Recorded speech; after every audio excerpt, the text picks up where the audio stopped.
a palavra de Jesus nos torna sábios para enfrentarmos situações difíceis. Eu quero começar falando para vocês o seguinte: você provavelmente já se comparou com alguém em algum momento da sua vida. Tá ruim meu microfone? É para avisar tudo de novo?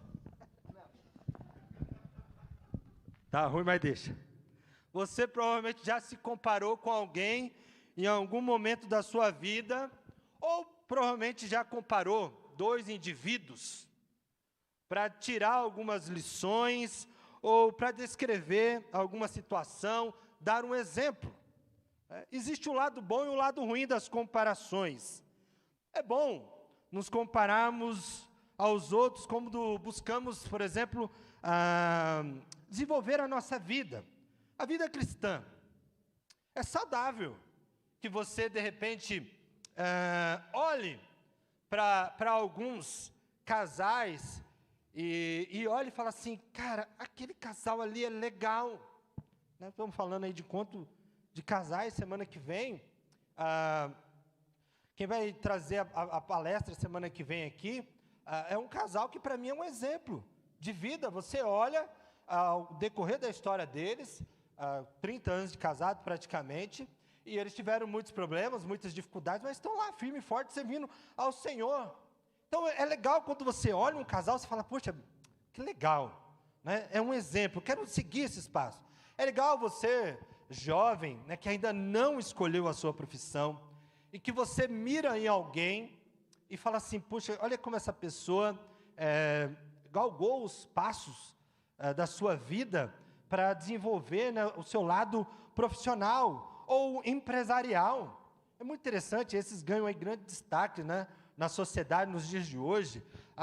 É o Elon Musk, é o Bill Gates. Nós olhamos alguns empresários de sucesso, algumas pessoas inovadoras, e a gente fala assim: puxa, quais são as lições que eu posso aprender com esse empresário, né? Um pequeno empresário, ele faz isso, ele olha quem é o cara da área ali de sucesso, qual eu posso me espelhar no relacionamento, jovens, na instituição, por exemplo, como igreja.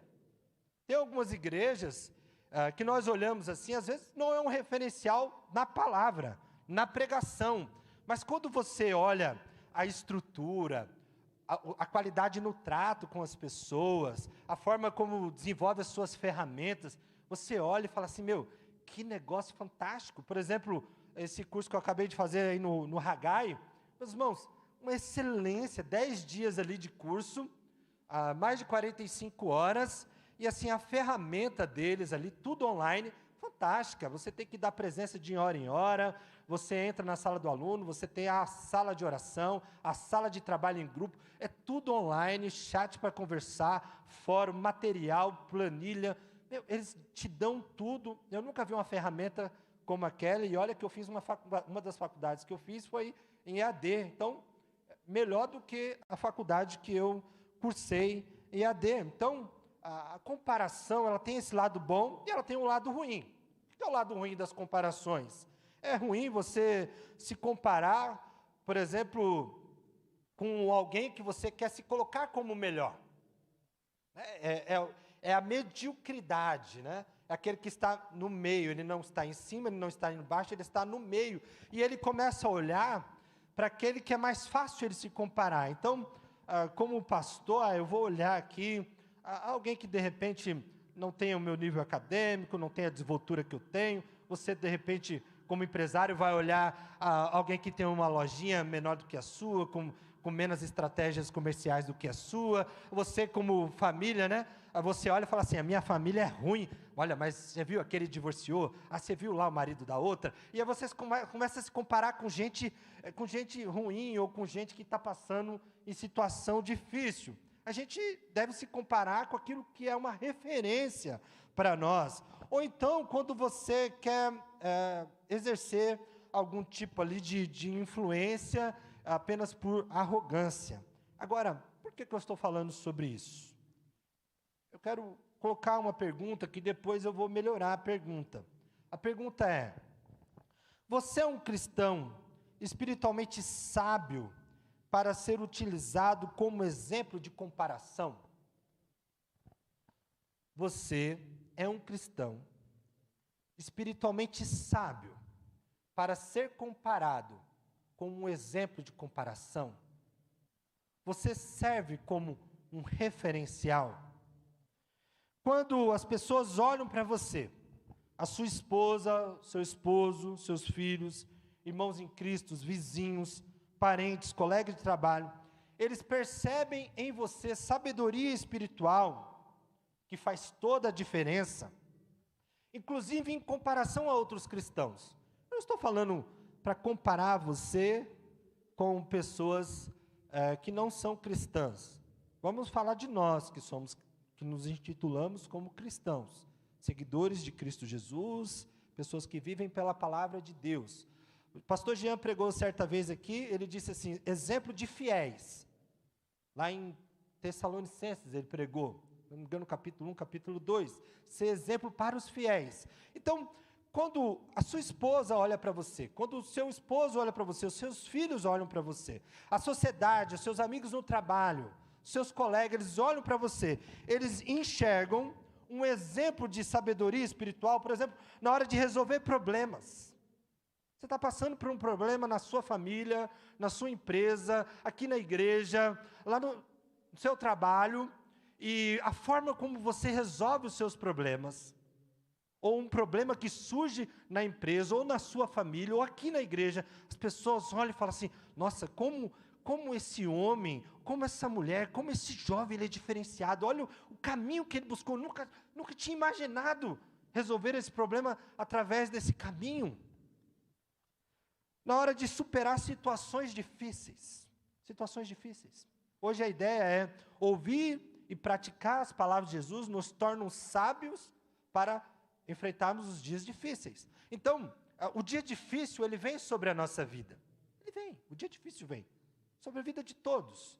Às vezes é um problema no casamento, às vezes é um problema de uma perda, perdemos um ente querido que tanto amamos. O dia difícil vem, às vezes é uma crise financeira, ou porque fomos mal administradores dos bens que recebemos de Deus, ou porque a crise se deu no mundo, isso nos atinge, isso pode acontecer, mas não é determinante para a nossa vida.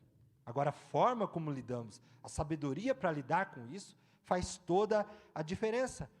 Na hora de tomar decisões, eu compro ou eu não compro, eu corrijo meu filho aqui com a varinha santa, ou eu ponho de castigo, aí eu mudo esse meu filho de escola, aí eu mudo de bairro, eu mudo de atividade. As pessoas percebem em você sabedoria espiritual na tomada de decisões. A reflexão de hoje, meus irmãos, está fundamentada aí em Mateus capítulo 7, do 24 ao 29, estou lendo na tradução transformadora, em que ele nos ensina a diferença entre alguém sábio e um tolo, ou um prudente e um insensato. Mateus capítulo 7, do 24 ao 29, acompanha comigo a leitura da palavra de Deus, diz assim: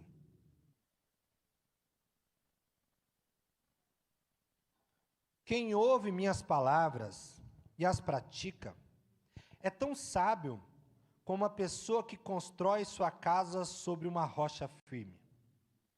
Quando vierem as chuvas e as inundações, e os ventos castigarem a casa, ela não cairá, pois foi forte e construída sobre a rocha firme. Mas quem ouve o meu ensino e não pratica, é tão tolo como a pessoa que constrói sua casa sobre a areia. Quando vierem a chuva e as inundações, e os ventos castigarem a casa, ela cairá com grande estrondo. Quando Jesus acabou de dizer essas coisas, a multidão ficou maravilhada com seu ensino, pois ele ensinava com verdadeira autoridade, diferente dos mestres da lei. O ensino de Jesus aqui, meu irmão, ele auto se explica. Ele compara aquele que ouve as suas palavras e pratica a um homem sábio ou prudente, né? A palavra prudente aí significa sabedoria, que construiu a sua casa sobre a rocha, ou seja, um lugar totalmente resistente, uma fundação realmente que traz ali para aquela casa firmeza, um alicerce firme.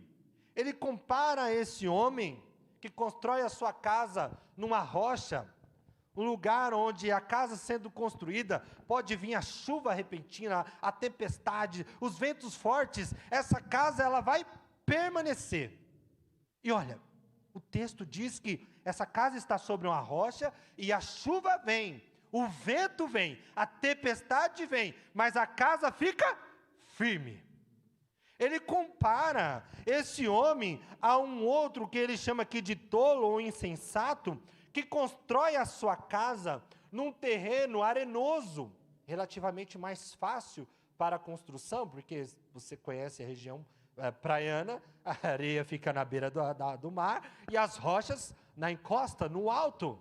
É totalmente diferente você construir uma casa na areia e construir uma casa no alto, sobre as rochas. Primeiro que furar a rocha é muito difícil, firmar na rocha é muito difícil, o transporte dos materiais de construção, a demanda de enfrentar os ventos, enquanto na praia é mais fácil, né? Você leva uma criança, ela faz um castelinho de areia, né, na praia, é mais fácil construir na praia. Porém, quando vem uma chuva, quando vem um vento, destrói com facilidade. Ele compara esses dois homens, um que constrói a sua casa no lugar onde há segurança, no outro que constrói a sua casa no lugar onde não há nenhum tipo de firmeza, de proteção, e que não vai suportar os ventos, que não vai suportar os dias difíceis. Então, os dias bons e os dias maus, eles sobrevêm à vida de todas as pessoas, inclusive crentes e não crentes, mas a casa que permanece, meus irmãos, é a casa daqueles que constroem sobre a rocha, e aqui, meus irmãos, a rocha, já sabemos que é Cristo Jesus. Quando é que Jesus ensinou isso aqui? Jesus ensinou esse texto na conclusão do Sermão do Monte. Se você não leu o Sermão do Monte, começa no capítulo 5, eu não vou poder ler todo esse Sermão do Monte agora, mas Jesus está ensinando no Sermão do Monte como devem viver os seus discípulos. É lá no Sermão do Monte que Jesus fala sobre ser bem-aventurado. Ele fala, olha, os meus discípulos são aqueles que choram e serão consolados. São aqueles que têm fome e sede de justiça e serão saciados. São os perseguidos que receberão recompensa no céu. É no Sermão do Monte que Jesus fala que os seus discípulos, eu e você, somos pessoas diferentes neste mundo. Ele diz que nós somos como sal e luz nessa terra, amém? Ele diz, meus irmãos, que aqueles que não reconhecem Jesus como seu Senhor, como seu mestre, eles devem olhar para a nossa vida e enxergar as nossas boas obras e glorificar a Deus. Olha, como essa questão de comparação, quando compara eu, você, a alguém do mundo, como nós desenvolvemos a nossa empresa, como nós desenvolvemos a nossa família, a criação dos nossos filhos. Será que as pessoas aí fora, quando buscam um exemplo para seguir, porque estão perdidas nessas áreas, elas olham para uma família cristã ou elas olham para uma família que sequer conhecem a Deus? Jesus está falando ali, meus irmãos, no Sermão do Monte, sobre como o cristão, ele não lida com os limites da lei, mas com as intenções do coração. Vencemos os nossos limites humanos e pecaminosos, para não pecar contra Deus. Ele ensina sobre não buscar holofote para si mesmo, mas antes em tudo glorificar a Deus. E ele ensina também no Sermão do Monte sobre depender do Senhor em oração. Ele ensina sobre ficarmos satisfeitos com tudo que recebemos das mãos de Deus. Ele ensina sobre evitarmos o pecado. Tudo isso aqui, meus irmãos, são práticas que demonstram se nós temos uma vida sábia espiritualmente ou não. Mas quando fala sobre ouvir e praticar a palavra de Deus, para nos tornarmos sábios para enfrentarmos os dias difíceis, isso relaciona toda a Escritura. Ouvir e praticar toda a palavra de Deus. Porque, meus irmãos, é nos dias difíceis que fica evidente se somos sábios ou não. É no dia difícil.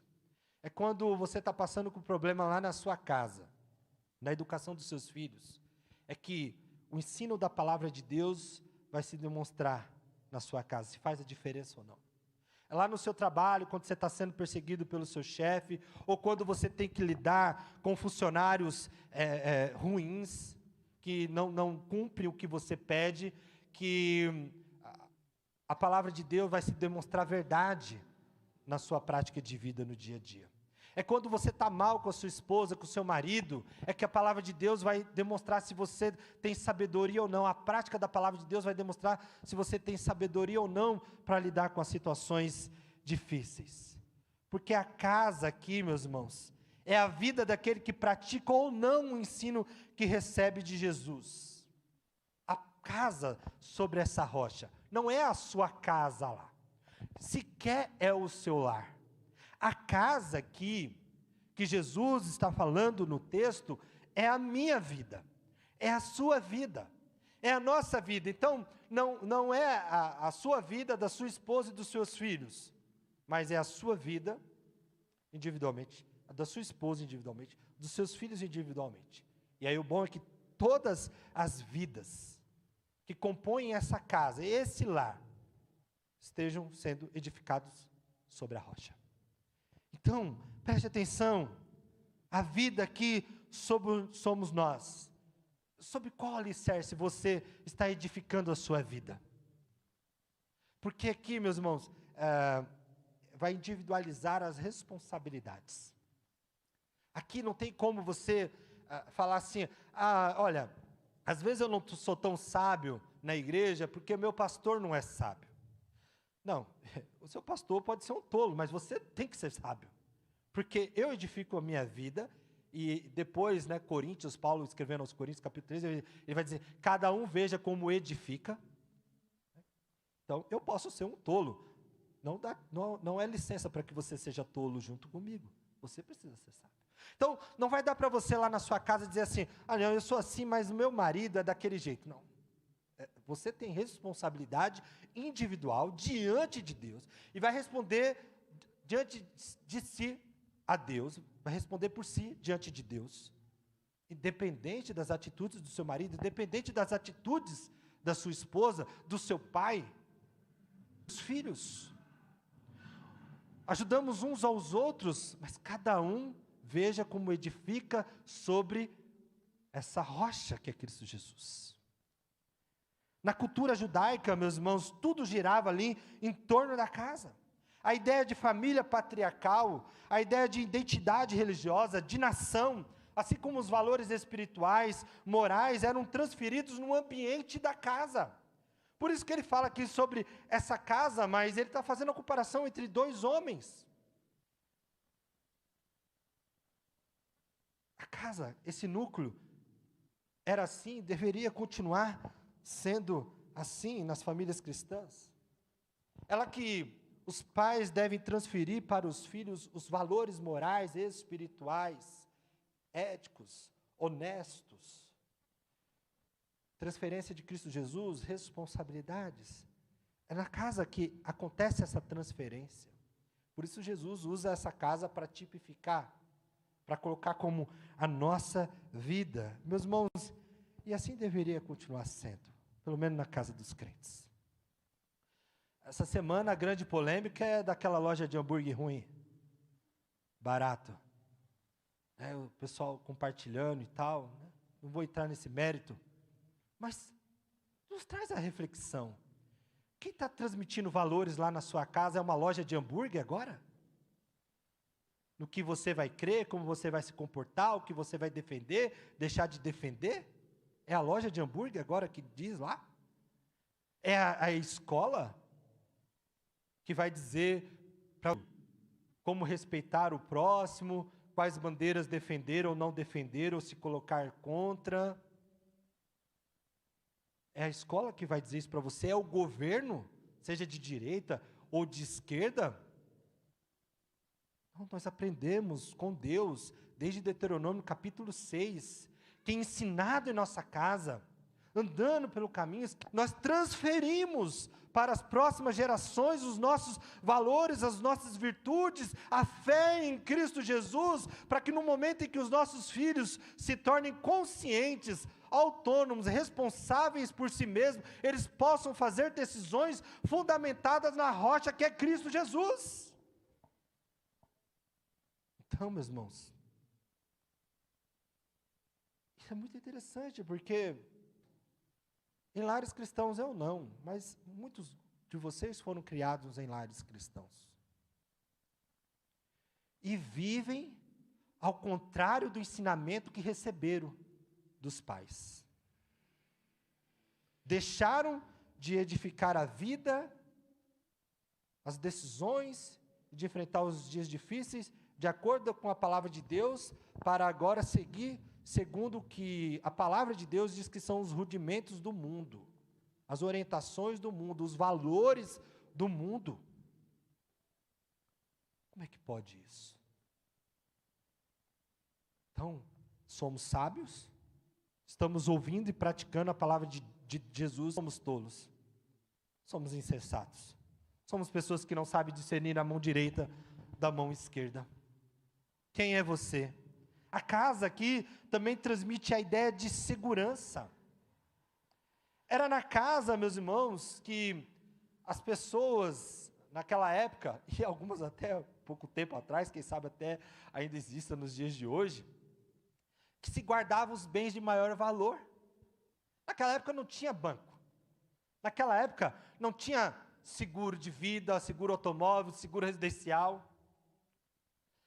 Quem tinha dinheiro naquela época ou empregava em terras e animal, ou tinha que empregar em pedras preciosas, ouro, algo de prata, e iria estocar, iria guardar, iria esconder, porque a casa era um sinônimo ali de segurança.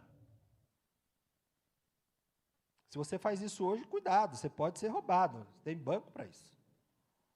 Tem investimento para isso, tem outros lugares para isso.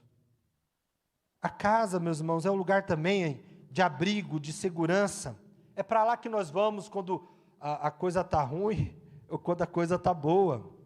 Só que nesse caso aqui, meus irmãos, a nossa vida não é o lugar, e sim o que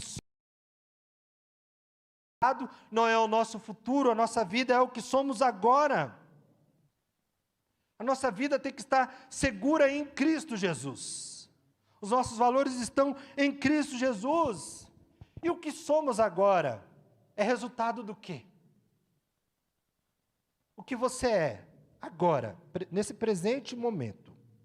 Presta atenção comigo aqui, que essa talvez seja a parte mais importante da mensagem. O que você é agora, nesse presente momento, é fruto, entenda isso, é fruto da sua herança adâmica. Vamos lá em Adão e Eva. Somos pecadores, porque herdamos deles a condição de pecar. Então, você peca como eu, isso vem de Adão e Eva. O que eu e você somos agora, nesse presente momento, é fruto também, meus irmãos, da herança genética. Você parece com o seu pai ou com sua mãe? Quem parece com a mãe, levanta a mão. Quem parece com o pai, levanta a mão. Quem gostaria de parecer com o pai, mas diz que parece com a mãe? Nós somos frutos. Né? Às vezes temos na aparência, né? Nos parecemos com o pai na aparência, mas na personalidade com a mãe, e vice-versa. Herdamos, isso é genético, vem na nossa condição humana. Também somos fruto da nossa questão sociocultural.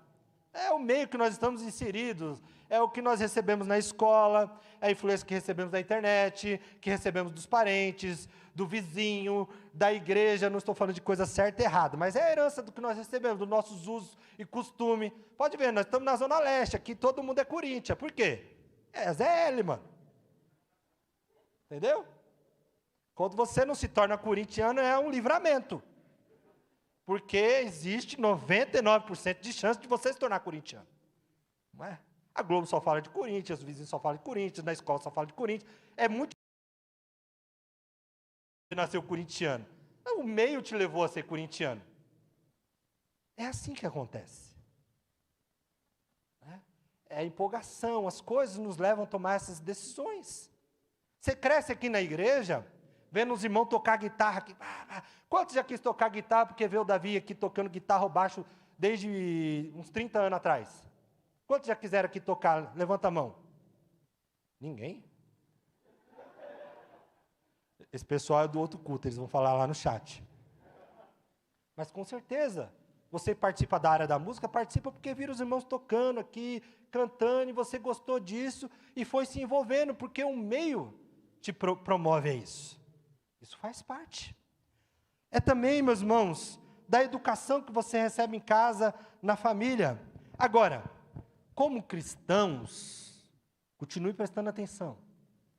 Nós não somos, meus irmãos, fruto só do meio que nós vivemos, mas sim do que Deus está construindo em nós, por meio de Jesus, sua palavra e a ação do Espírito Santo.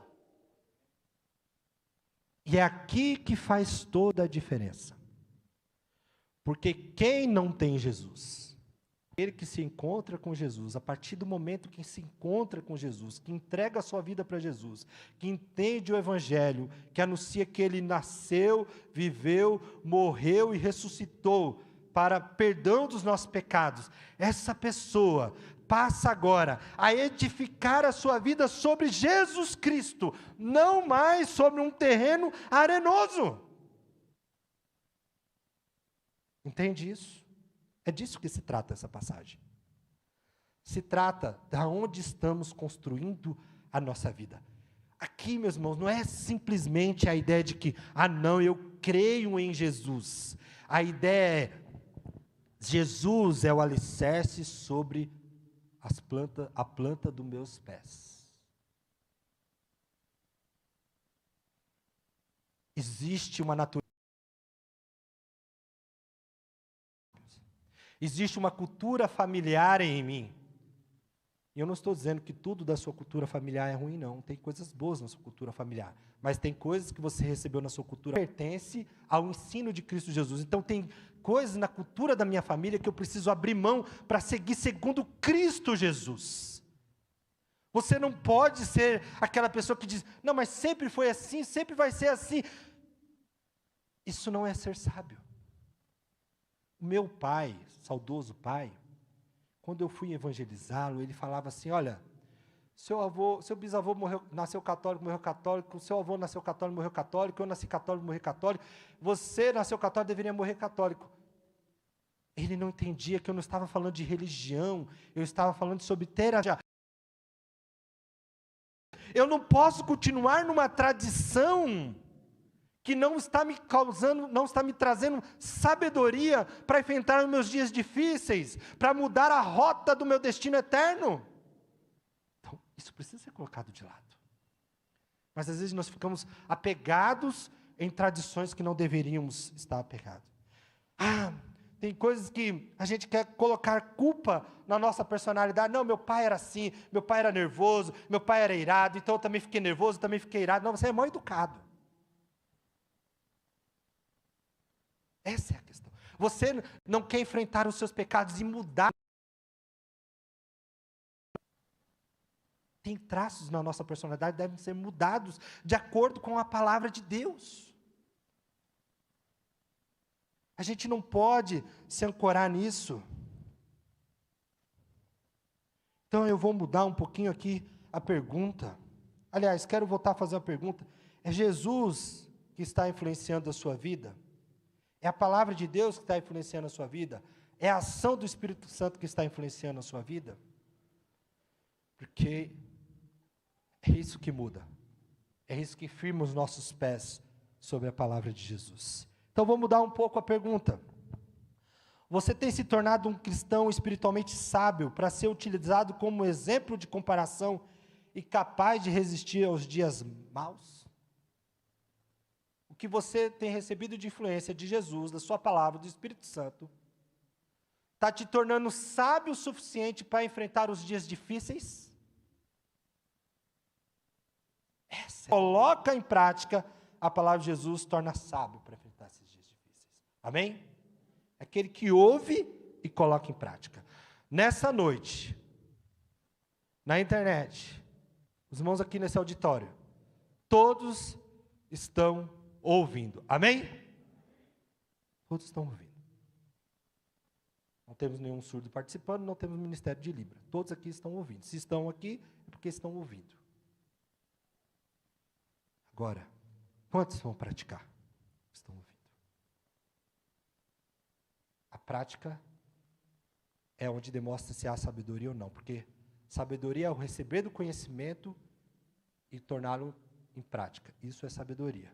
Tem gente que diz assim, eu sou sábio. Aí você olha para ele, um grande sábio, família destruída, vida financeira destruída, ninguém consegue se relacionar no trabalho, vive desempregado, não tem sabedoria nenhuma. Sabedoria está em obter o conhecimento e colocar em prática. Essa é a revelação de uma pessoa sábia. Essa é a definição de uma pessoa sábia. Pense em situações difíceis, espirituais, familiar, emocional e profissional. Pense aí em algumas situações. Situação difícil que você esteja enfrentando agora. Pense aí, 1 minuto. Na sua casa, na sua empresa, no seu relacionamento, aqui na igreja, lá no seu trabalho, na sua família. Pense na situação difícil.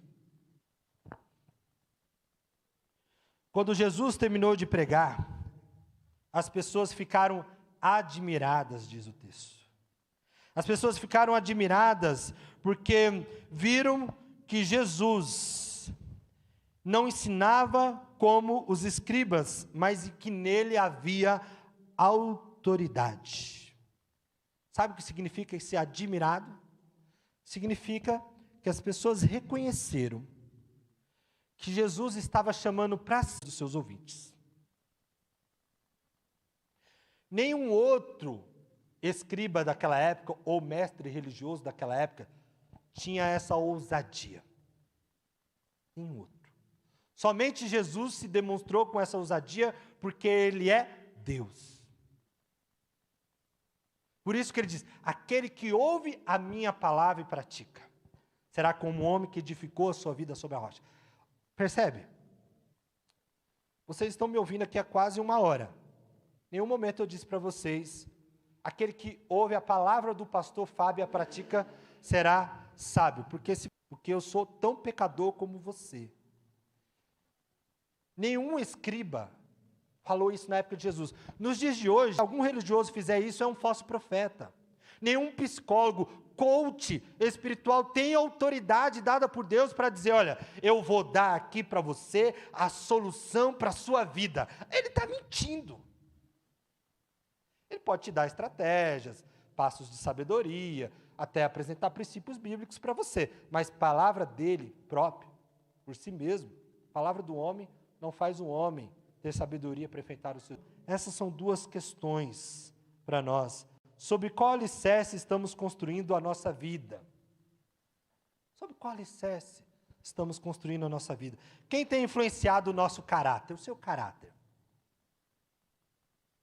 Esse seu ser honesto ou desonesto. A forma como você toma suas decisões. Quem tem influenciado o seu caráter? Quem tem formado a sua moral, os seus valores familiares? Quem molda a sua forma de sentir? Quem tem estabelecido o padrão para a sua tomada de decisão? Qual é o seu padrão para a tomada de decisão na escola que você vai fazer, na profissão que você vai escolher, com quem você vai se relacionar? Qual é o padrão? Qual é o padrão? Qual é o padrão para a profissão que você quer seguir? É a palavra de Deus? É o sucesso financeiro? É o fulano que fez não sei o quê? É o pessoal das redes sociais? Quem é? Jesus é o único que tem autoridade para nos fazer sábios. Autoridade aqui, meus irmãos, é a ideia de que é alguém que está revestido de todo poder. Para dar carro, a esposa está do lado, a gente está com pressa, a gente passa um farol, a gente fecha um e tal, a gente está na rodovia, a gente fala assim, ó, daqui 30 quilômetros tem um radar. Eu pego muita Bandeirantes, Anguera, por causa do trabalho da Flávia e tal, então estou sempre cruzando, ou Fernão Dias, para ir para a chácara. Então eu sei onde tem os radares de todas essas estradas aí. Então você vai aqui e fala, a estrada aqui é 110, mas ó, eu vou 120. Eu sei que tem um radar lá. Mas se você vê um policial, o que você faz? Opa! Por quê? Tem uma autoridade. Né? A autoridade muda todo o seu comportamento. Se você estava nervoso com a esposa, você começa a falar assim, Senhor, não Senhor, tal, né? Autoridade, né? Começa a ditar para você como você deve pensar, segurar a sua ira, né? Os seus sentimentos, modifica tudo em você.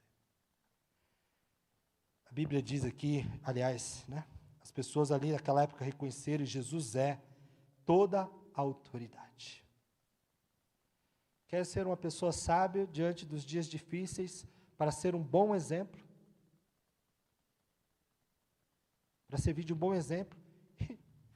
Colher frutos de tudo isso? Jesus tem que ser autoridade total sobre a sua vida.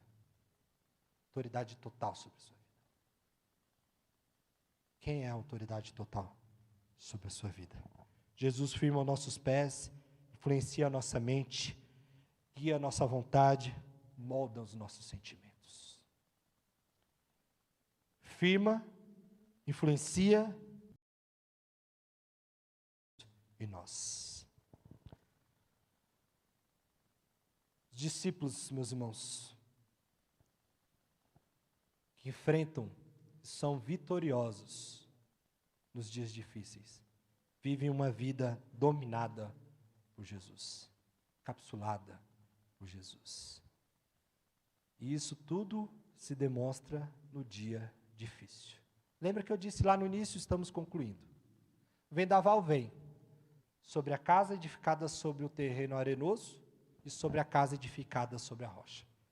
O vendaval vem sobre a vida de todos nós aqui, em várias áreas de vida que estão sendo edificados em Cristo Jesus. Ouvir o ensino de Jesus significa toda a palavra de Deus. Deixar Jesus direcionar você nas suas decisões pessoais.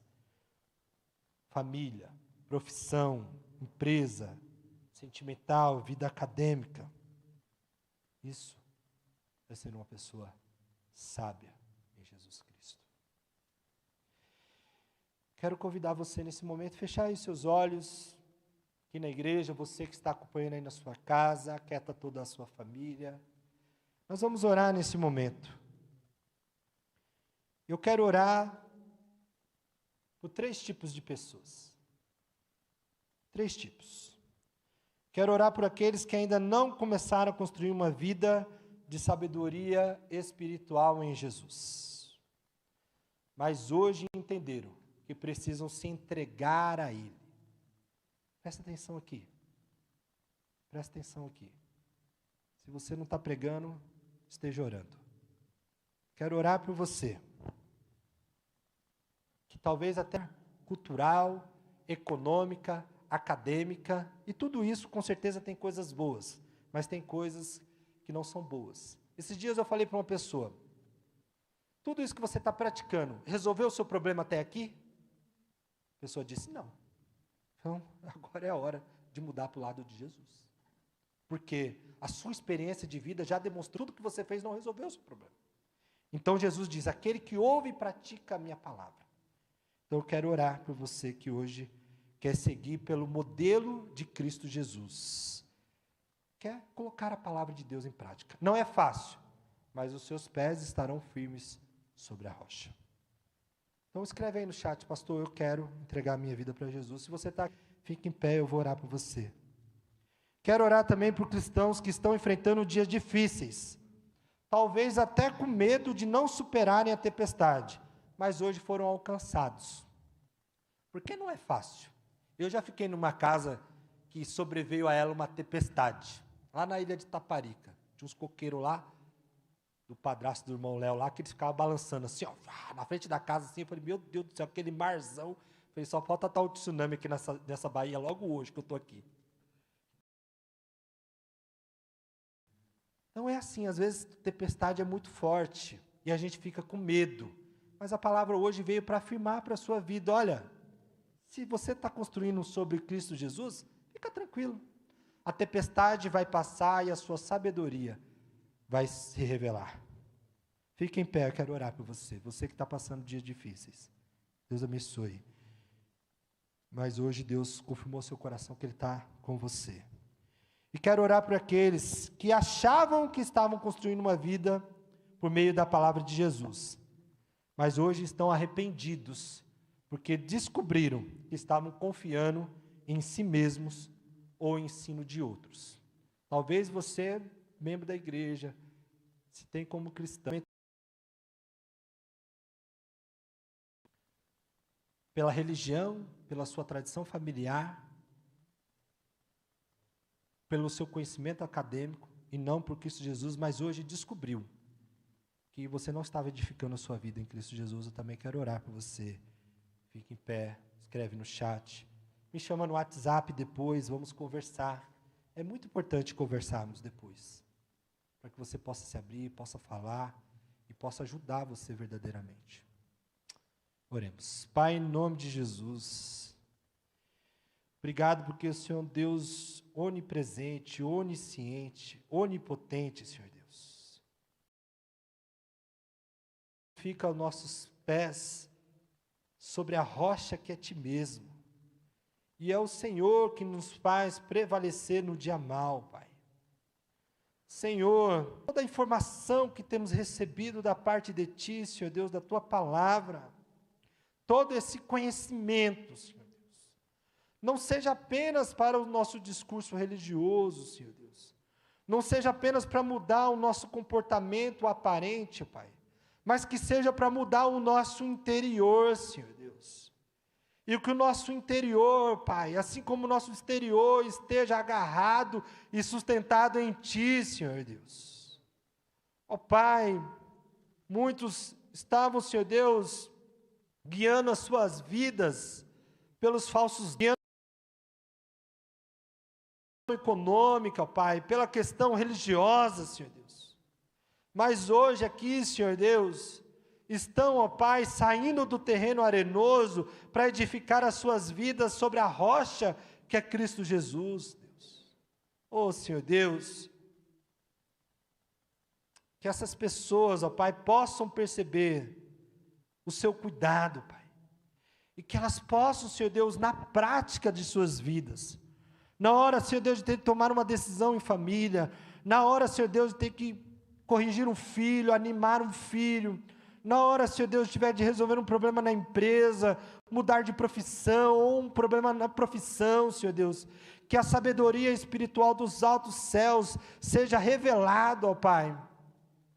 Senhor Deus, que as pessoas possam olhar para nós, assim como olharam para Daniel e ver em nós, Senhor Deus, pessoas com um espírito excelente, Senhor Deus, pessoas diferentes, pessoas, ó Pai, que como elas, têm lutas em todas as áreas da vida, Pai, mas que enfrentam essas situações de uma forma sábia espiritualmente em Cristo Jesus. Pai, remove os meus irmãos que estão na incredulidade, acostumados com a religiosidade, e que chegaram até aqui, Senhor Deus, mas ainda não eram do Senhor, para que eles também se arrependam e se movam na sua direção. Parem de confiar em si mesmos, ó Pai. Parem de confiar em estratégias humanas, para confiar primeiramente em Ti, Senhor Deus. Firma nossos pés na rocha, Senhor Deus, para que o Seu nome seja glorificado. É a oração que te entrego no nome de Jesus. Amém, Senhor Deus. Deus abençoe a todos. Vamos em pé cantar mais um louvor ao nosso Deus. Você que está aí nos acompanhando da sua casa, cante com a gente, que Deus o abençoe. Deus nos abençoe, nos dê uma semana debaixo da sua graça, da sua